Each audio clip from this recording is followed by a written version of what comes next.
चलो स्टार्ट करें। अब अपने ने जाना किससे, मतलब इरेशनल नंबर के बारे में पता लग गया था। अपने ने ये जाना कि जो नंबर्स है like √2, √3, square root of non perfect square number, ये किस कैटेगरी में आते हैं? ये कैसे हैं? इरेशनल है। ये हमने लास्ट ईयर भी सीखा था और अभी भी बताया है मैंने, है ना, क्योंकि इनकी वैल्यू कैसी होती है? Non terminating, non repeating. अब ये चीज प्रूव करके दिखानी है हमें कि ये इरेशनल है। ठीक है, हमें प्रूव क्या करना है कि √2, √3, √5 these type of number which are you can say non perfect square number, इनका स्क्वायर रूट क्या होगा? इरेशनल होगा। ठीक है, तो सबसे पहले हम लेते हैं फर्स्ट क्वेश्चन हमारा, प्रूव दैट √2 इज इरेशनल।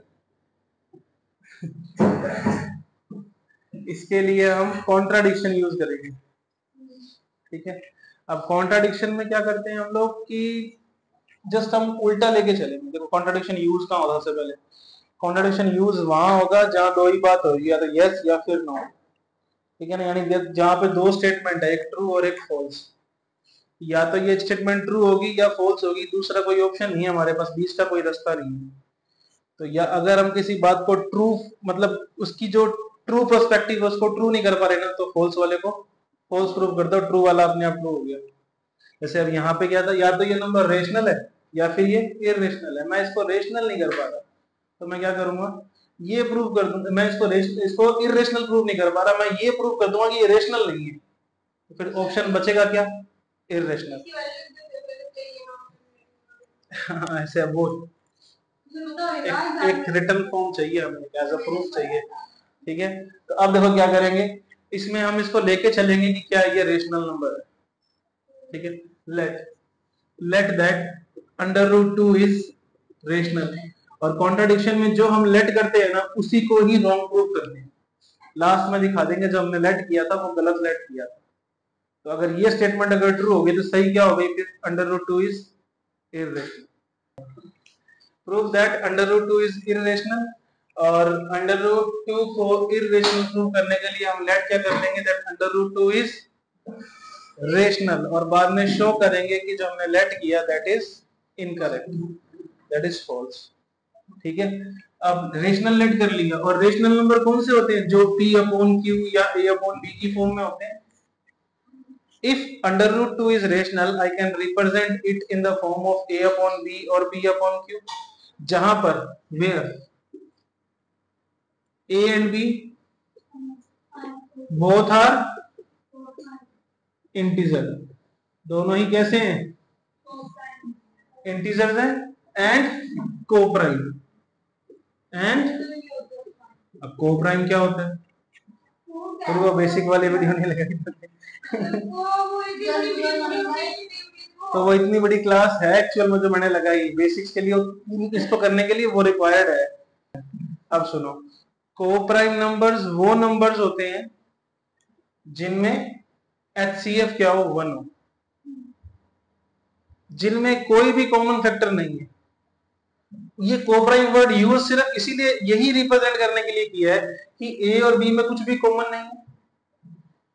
ए और बी में क्योंकि HCF 1 आता है कोप्राइम नंबर्स का, यानी ये किसी टेबल पे कट नहीं रहे, यानी ए और बी क्या सिंपलेस्ट फॉर्म है, ये किसी भी टेबल में नहीं आ रहे, बिल्कुल कट कटा के एकदम सिंपल करके यहाँ लिखा है मैंने। ये कोप्राइम लिखने का सेंस ही यही है। ठीक है ना, क्योंकि इसमें HCF 1 है, कुछ भी कॉमन नहीं आएगा, मतलब दोनों किसी सेम टेबल में नहीं आ रहे, 1 के अलावा किसी टेबल में नहीं आ रहे, मतलब ये कट कटा के लिखा हुआ है यहाँ पे, एकदम सिंपलेस्ट फॉर्म है। अब ये किसी और टेबल में नहीं जाएगा। इस तरह लेट किया है मैंने A/B को। ठीक है, कि मैंने √2 को A/B ले लिया, ए और बी इंटीजर थे, और ऐसे इंटीजर जो कट नहीं रहे, जो सिंपलेस्ट फॉर्म में है। समझे? अब देखो इसके बाद ये तो क्लियर हो गया। अब इसके बाद यहां से क्या करना है? Squaring both side.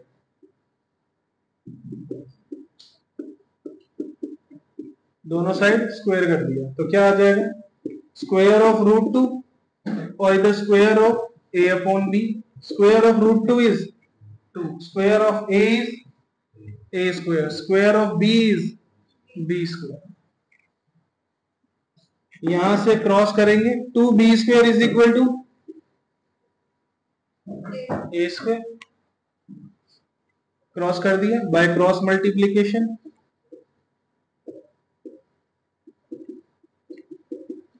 और इसको मैं इक्वेशन नंबर 1 लेट कर लूंगा। इसको क्या लेट कर लिया? Equation number 1। तो यहां से क्या मिला? B square is equal to a square upon 2। इस 2 को उधर ले गए, ठीक है। अब यहां पे देखो a क्या था? a was an integer. a क्या था? एक इंटीजर, और एक इंटीजर का स्क्वायर भी इंटीजर। b भी क्या था? इंटीजर, b का स्क्वायर भी इंटीजर। एक इंटीजर है विच इज a स्क्वायर, जिसमें 2 का डिवाइड लगाया और रिजल्ट में मुझे क्या मिल रहा है? इंटीजर। एक नंबर में डिवाइड लगाने पे इंटीजर मिला, मतलब वो पूरा पूरा डिविजिबल है, आंसर डेसिमल में नहीं आया। इंटीजर डेसिमल में होते हैं क्या? नेगेटिव, पॉजिटिव एंड जीरो नहीं होते ना। तो मतलब एक पूरा नंबर था जिसमें मैंने 2 का डिवाइड लगाया और एक पूरा नंबर ही मिल रहा है मुझे। ऐसा 3 4 5 6 7 -3 -4 -2, एक ऐसा कंप्लीट नंबर रिजल्ट मिल रहा है मुझे। कुछ भी हो सकती है बट है तो इंटीजर ही, तो उसका स्क्वायर भी क्या होगा? इंटीजर। अगर a स्क्वायर में 2 का डिवाइड लगाने पे b स्क्वायर बनता है, अगर ये ट्रू है तो ये भी ट्रू है, क्योंकि ये इससे ही बनाया मैंने। और अगर ये ट्रू है, इसका मतलब a square is divisible by 2, which means a square is divisible by 2। और अभी अभी मैंने बताया तुम्हें कि किसी भी नंबर का स्क्वायर अगर 2 से डिविजिबल हो तो वो नंबर भी 2 से डिविजिबल होता है, वो थ्योरम जो बताई अभी। So then a is also divisible by 2। इतने में कोई प्रॉब्लम है तो बताओ, जो बात समझ में आई होगी।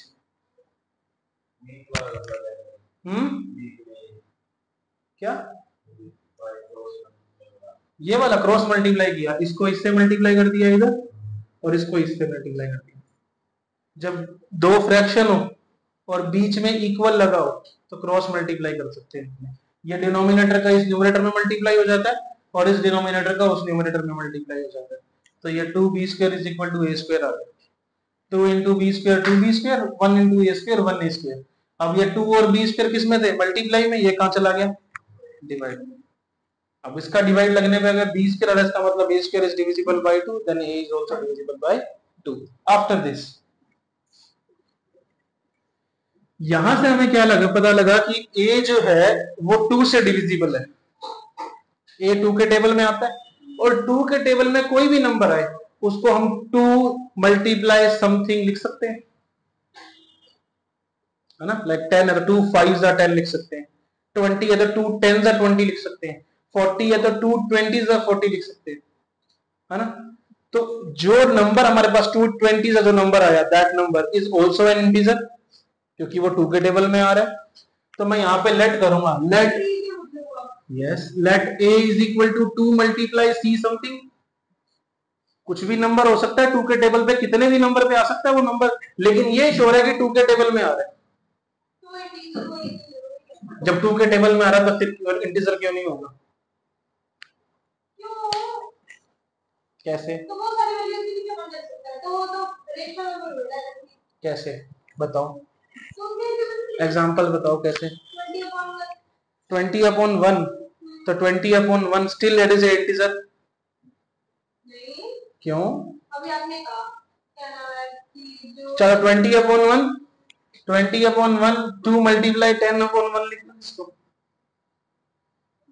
अब 1 हटा दूं वापिस, अब ये इंटीजर्स नहीं है तो जबरदस्ती का 1 लगाने की बात नहीं। मैं एक्चुअल में कोई अगर इंटीजर नहीं बन रहा है तो बताओ। नीचे 1 का मतलब वो इंटीजर ही है, डिवाइड करके वापस इंटीजर ही मिलने वाला है मुझे। 10 में 1 का डिवाइड लगाओ, 20 में 1 का डिवाइड लगाओ, मिलने वाला तो मुझे क्या है? इंटीजर ही है ना एट द एंड। तो मुझे तब ये बताओ इसके अंदर कि ऐसा कोई नंबर जिस जो एक्चुअल में फ्रैक्शन है एक्सेप्ट कि डिनोमिनेटर में 1 है। तो मैं तो इंटीजर ही लेके चलता हूँ शुरू से ही, ए और बी इंटीजर थे। अगर ए इंटीजर यहां से है तो मैं उसको 2 मल्टीप्लाई समथिंग इंटीजर लिख सकता हूं ना, क्योंकि वो 2 के टेबल में आ रहा है। 3 के टेबल में आता तो 3 मल्टीप्लाई समथिंग लिख सकते थे। 5 के टेबल में आएगा तो 5 मल्टीप्लाई समथिंग लिख सकते हैं। 5 का टेबल ऐसे चलता है ना, 5 1 5, 5 2 10, 5 3 15, 5 4 20। तो अगर वो नंबर 5 के टेबल में आएगा तो 5 मल्टीप्लाई समथिंग दैट नंबर होगा ना, और वो समथिंग क्या होगा, 1 2 3 4 5 6 7 8 9 10 में से एक ही होगा, है ना, इंटीजर्स में से एक होगा ना। तो मैंने वो इंटीजर क्या लेट कर लिया, 6। अगर ये 2 के टेबल में आ रहा है तो 2 मल्टीप्लाई सी लिखा जा सकता है या नहीं, according to the table of 2। लिखते हैं छोटे होते हैं हर नंबर को अपने ऐसे करके, 2 1 2, 2 2 4, 2 3 6। अब मुझे ये नहीं पता, ठीक है, कि यहां पर 2 के टेबल में ए तो आ रहा है लेकिन ये नहीं पता कितने पे आ रहा है, तो मैंने सी पे ले लिया कि सी पे आ रहा है, तो a is equal to 2 c लेट हो गया। अब समझे बात को? तो मैंने ले लिया कि 2 के टेबल में जो ए आ रहा है वो कितने नंबर पे आ रहा है, सी नंबर, किसी इंटीजर नंबर पे आ रहा है। a is equal to 2c where c is an another integer।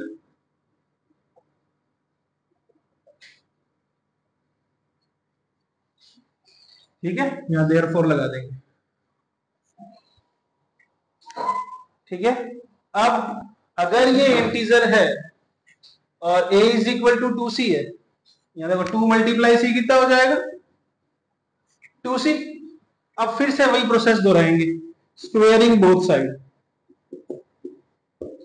Squaring both side, square कर दिया, इधर भी स्क्वायर और इधर भी स्क्वायर, a का स्क्वायर a स्क्वायर और 2 का स्क्वायर 4 एंड c का square is c square.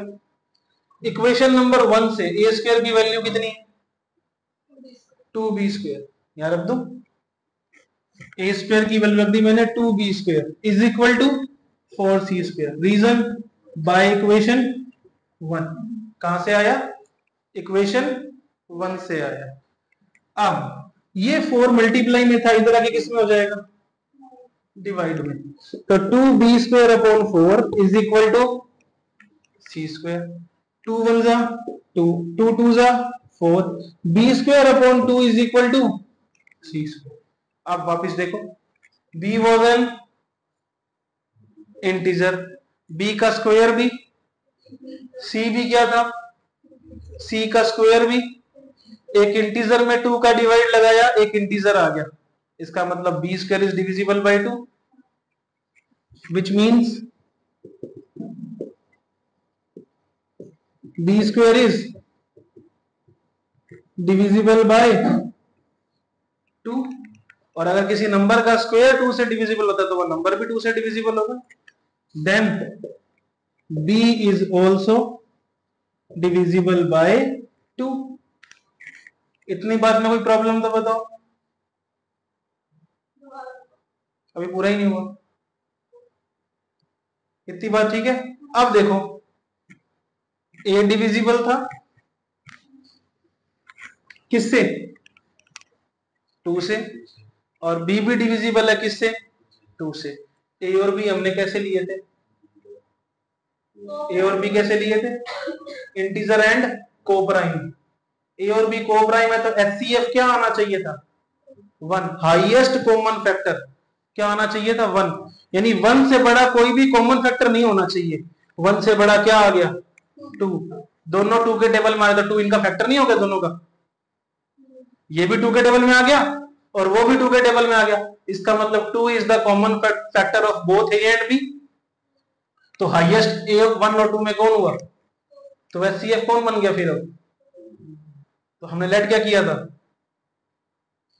Late तो 1 किया था, HCF लेट क्या किया था, 1, और आ क्या गया HCF 2, मतलब कुछ ना कुछ गड़बड़ है जो हमने लेट किया उसमें। इसका मतलब दोनों बातें दूसरे को क्या कर रही हैं, contradict, which is contradictory to our assumption, जो हमारी अजम्पशन को क्या कर रहा है, कॉन्ट्राडिक्ट कर रहा है। जो बात हमने मानी है उसका उल्टी बात कर रहा है। हमने माना 1 और ये कह रहा है 2। So our assumption is wrong. इसका मतलब हमने जो माना वो क्या है, गलत है। अगर वो गलत है तो फिर सही क्या है, √2 इज इरेशनल एंड प्रूव्ड। चलो नेक्स्ट देखो। हाँ ये सही है। अब नेक्स्ट देखो, prove that √3 is irrational. Next question, ठीक है। अब √3 कैसे करेंगे, लेट √3 इज रेशनल। क्या मान के चलेंगे, रेशनल। तो अगर √3 रेशनल है तो √3 is equal to a/b, where a and b are, ठीक है, स्क्वायरिंग बोथ साइड। तो √3 का स्क्वायर क्या हो जाएगा, 3, नीचे 1 लिया और क्रॉस मल्टीप्लाई, तो 3 इंटू बी स्क्वायर, 3b², और 3 गया कहां, डिवाइड में। अब इंटीजर में 3 का डिवाइड लगाने पे रिजल्ट में क्या मिल रहा है, एक इंटीजर ही मिल रहा है। इसका मतलब a² is divisible bye 3। a² 3 के टेबल में आ रहा है तो a भी 3 के टेबल में आएगा। Let a is equal to 3c, 3 के टेबल में आएगा तो 3 मल्टीप्लाई समथिंग लिख सकते हैं ना उसको अपने। a is equal to 3c, squaring both side, 3 का स्क्वायर 9c², और इक्वेशन 1 से a की वैल्यू क्या थी, 3b², 3b² is equal to 9c²। तो अब क्या आएगा यहाँ पे, ये क्या था, 3b² था, वो 9 इधर आके डिवाइड में आ जाएगा, 3 1 जा 3, 3 3 जा, तो यहाँ क्या मिलेगा मुझे, इंटीजर में 3 का डिवाइड लगाया, इंटीजर मिला, इसका मतलब b² इज डिविजिबल बाय 3, तो b is also divisible by 3।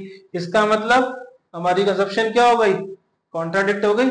हमने a और b क्या लिए थे, को प्राइम, उनका एचसीएफ क्या था, 1 था। अब एचसीएफ कितना आ रहा है, 3 आ रहा है। आवर अजम्पशन इज कॉन्ट्राडिक्ट, जो हमने लेट किया that is wrong, √3 is irrational. अब बताओ नहीं आया तो बस, अब आगे बात समझ। मैं पता नहीं याद है या नहीं, हो जाएगा ऐसे 5 कर लोगे, ऐसे √5 कर लोगे, करके बताऊं, वो तो ना कर रहा है। ये कौन सा ना होता है, हाँ हो जाएगा √5, बस जहां जहां 3 है 5 5 5 5 5 5, उधर 5 का स्क्वायर 25, 5/25, नीचे 5 आ जाएगा, डिविजिबल बाय 5 आ जाएगा। हाँ अब देखो, ये जो √2 √3 √5 √7 एक बार हमने करके देख लिया ना, यहाँ पे इनको प्रूव कर दिया कि ये इरेशनल है, ये हमने एज अ थ्योरम करके रख लिया। अब जहां भी हमें जरूरत पड़ेगी इनको डायरेक्ट यूज करेंगे। अब हमें पता है कि √2 √3 √5 इरेशनल है, जैसे थ्योरम हम डायरेक्टली यूज करते थे ना क्वेश्चंस के अंदर, वैसे ही इस चीज को कि ये वाले नंबर इरेशनल होते हैं हम डायरेक्टली यूज करेंगे कि मुझे पता है कि √2 √3 √5 इरेशनल है। अब बाकी के क्वेश्चन को इरेशनल प्रूव करना है, कैसे देखो, जैसे सेकंड क्वेश्चन का फर्स्ट पार्ट देखो क्या है, 1/√2, एक और क्या है बीच में, उसमें भी वैसे यूज करेंगे 3 + 2√5। क्वेश्चन क्या है, प्रूव दैट 3 + 2√5 इज इरेशनल। देखो देखेंगे अपने आप, देखो 3 + 2√5 को इरेशनल करना है, 3 + 2√5 इज इरेशनल, तो हम लेट करते हैं, let 3 + 2√5 is rational. If it is rational तो इसके इक्वल a/b लेट कर लें, 3 + 2√5 इज इक्वल टू a/b है। अब इस 3 को उधर ले जाओ, सीधा ही डायरेक्ट ही करते हैं, a/b -3 इधर आके किसका हो गया, माइनस का। ये क्या बना, b वन जा b, 3 into b 3b, a one जा पता ना एलसीएम लेना, डिनोमिनेटर का मल्टीप्लाई डिनोमिनेटर से, इसका इससे और इसका इससे, और बीच वाला साइन एज इट इज। ठीक है ना मैम। अब यहां से 2√5 था, अब ये 2 और √5 किसमें, मल्टीप्लाई में, ये 2 कहां जाएगा, डिवाइड में। तो √5 इज इक्वल टू क्या आ गया, a minus 3b upon 2b।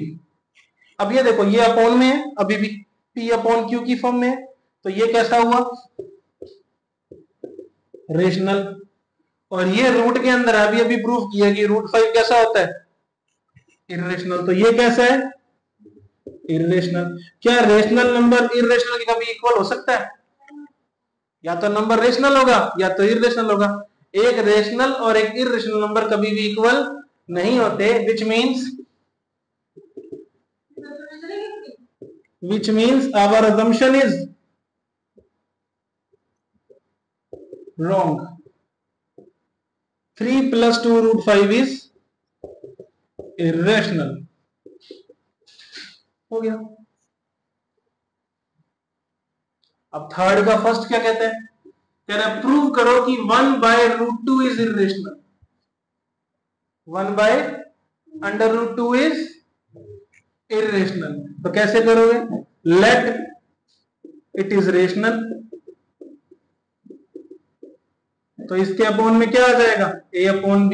देखना रही आप इसमें a upon b, there is no need to do cross multiplication, take reciprocal, take reciprocal. तो क्या बनेगा, √2 upon 1 equals to b upon a। ये कैसा है, रेशनल, और ये कैसा है, इरेशनल, नॉट इक्वल। एक ही स्टेप में हो गया ना, irrational not equals to rational.